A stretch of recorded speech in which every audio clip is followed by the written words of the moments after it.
আসসালামু আলাইকুম। আশা করছি সকলেই ভালো আছেন। আজ দেখাবো পরোটা সংরক্ষণ করার সঠিক পদ্ধতি। খুবই সহজে এই পরোটাগুলোকে সংরক্ষণ করা যায়। আর প্রতিটা পরোটার জন্য একটা করে পলি লাগবে না। একসঙ্গে আমি পরোটাগুলোকে কিভাবে সংরক্ষণ করব সেটাই দেখাবো। প্রথমে নিয়েছি আমি 1 কাপ মতো আটা। আপনারা চাইলে এখানে ময়দা দিয়েও পরোটাগুলো করতে পারেন। তারপরে দিচ্ছি স্বাদ অনুযায়ী লবণ, আর দিচ্ছি 1 চামচ মতো চিনি, আর দিচ্ছি 2 চামচ মতো তেল। তেলটাতে এখন ভালো করে আটার সাথে মিশিয়ে নেব।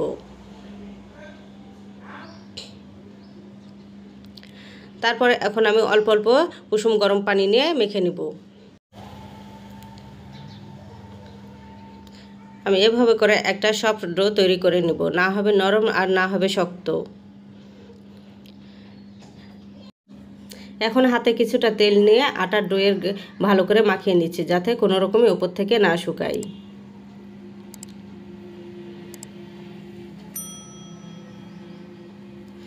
এখন ঢাকনা দিয়ে আমি প্রায় 5 মিনিট মতো রেস্টে রেখে দেব। 5 মিনিট পর ফিরে আসলাম। দেখে বুঝতে পারছেন কতটা সফট হয়েছে। আবার কিছুক্ষণ রুটি বোর্ডে মাখিয়ে নেব ভালো করে। এখন আমি ছুরির সাহায্যে আমি পরোটার সাইজে কেটে নেব। এভাবে যদি আমরা পরোটা লেচিগুলো কেটে নিই তাহলে সব পরোটাগুলো একই সমান হবে। এখন একটা বাটিতে সবগুলোকে উঠিয়ে নিচ্ছি। একটা একটা করে লেচি নিয়ে এভাবে করে আমি হাত দিয়ে সমান করে নিচ্ছি। এখন হালকা তেল মাখিয়ে নিলাম রুটি বোর্ডে। তারপরে হাত দিয়ে চেপে চেপে আমি এখন একটা রুটি বানিয়ে নেব।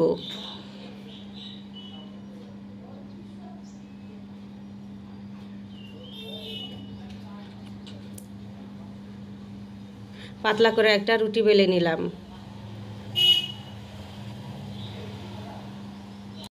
পরোটার শেপ দেওয়ার জন্য আমি এখানে ঘি মাখিয়ে নিচ্ছি। আপনারা চাইলে এখানে তেলও ব্যবহার করতে পারেন। ঘিটা দিলে তবে পরোটাটা খেতে বেশি টেস্টি হয়। হাত দিয়ে আমি ভালো করে রুটির গায়ে ঘিটা মাখিয়ে নিয়েছি, আর উপর থেকে কিছুটা শুকনো আটা ছিটিয়ে দিচ্ছি।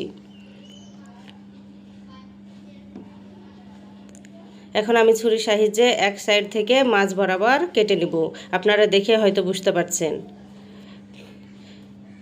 এখন আমি চিকন করে এটাকে জড়িয়ে নিচ্ছি।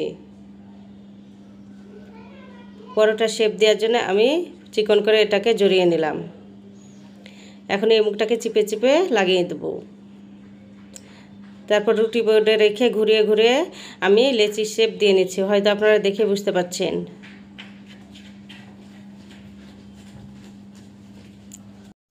এভাবে করে সব লেচিগুলোকে আমি তৈরি করে নিয়েছি। এখন আমি একটা করে নিয়ে পরোটা বেলে নিব, আর অন্যগুলোকে ঢেকে রাখবো যাতে না শুকিয়ে যায়। এখন রুটি বোর্ডে সামান্য আটা ছিটিয়ে আমি এই পরোটাগুলোকে বেলে নিচ্ছি।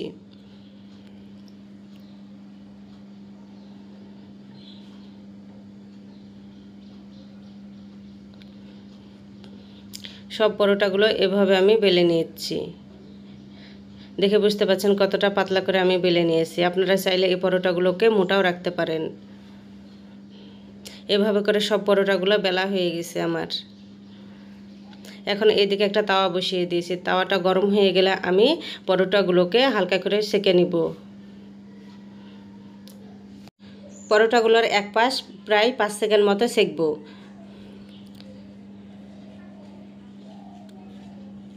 এভাবে করে একদম অল্প আছে পরোটাগুলোকে আমি সেঁকে নিয়েছি সবগুলো। 5 সেকেন্ড মতো এই পরোটাগুলো সেঁকলে সঠিকভাবে পরোটাগুলো সেঁকা হয়ে যাবে। এভাবে করে আমি সব পরোটাগুলো সেঁকে নিয়েছি। এখন আমি ঠান্ডা হওয়ার অপেক্ষা করছি। পরোটাগুলো যখন একেবারে ঠান্ডা হয়ে যাবে তখন এই পরোটাগুলোকে সংরক্ষণ করতে হবে। কোনো রকমই গরম অবস্থায় সংরক্ষণ করা যাবে না। আর যেহেতু আমি একটা পলিতে এই পরোটাগুলো সংরক্ষণ করব, সেহেতু আমি সব পরোটাগুলো একসঙ্গে নিয়ে নিলাম। কেউ চাইলে এই পরোটাগুলোকে রুটি বক্সে সংরক্ষণ করতে পারেন। সব পরোটাগুলো আমি একই পলিতে সংরক্ষণ করব। এখন পলিটা ভালো করে ভাঁজ করে নিচ্ছি, আর আমি এখানে ডাবল পলিতে সংরক্ষণ করে নেব। আপনারা চাইলে একটা পলিতে সংরক্ষণ করতে পারেন।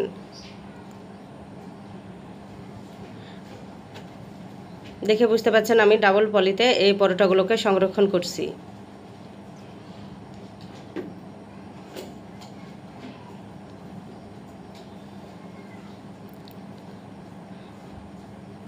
এভাবে করে আমি এখন ডিপ ফ্রিজে এগুলোকে সংরক্ষণ করব।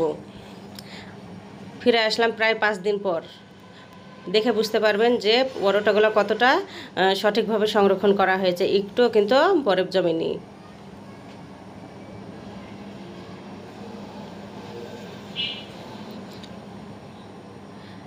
এই যে দেখুন একটার সাথে একটা লেগেও যায়নি। দেখুন কতটা সুন্দর হয়ে এই পরোটাগুলো সংরক্ষণ হয়েছে, বরফের চিহ্ন মাত্র নাই। এখন এই ফ্রোজেন করা পরোটাগুলোকে আমি ভেজে দেখাচ্ছি। একটা প্যানে আমি সামান্য তেল দিয়ে নেব। তেলটা গরম হয়ে আসলে আমি ফ্রোজেন করা পরোটাগুলোকে ভেজে নেব।